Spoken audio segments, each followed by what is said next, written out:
Good morning, everybody. This is my sad duty to inform you that one of our passengers sadly passed away last night.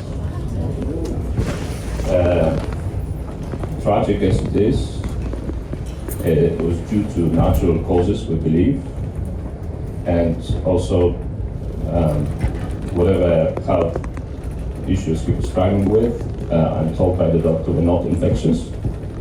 So the ship is safe when it comes to that.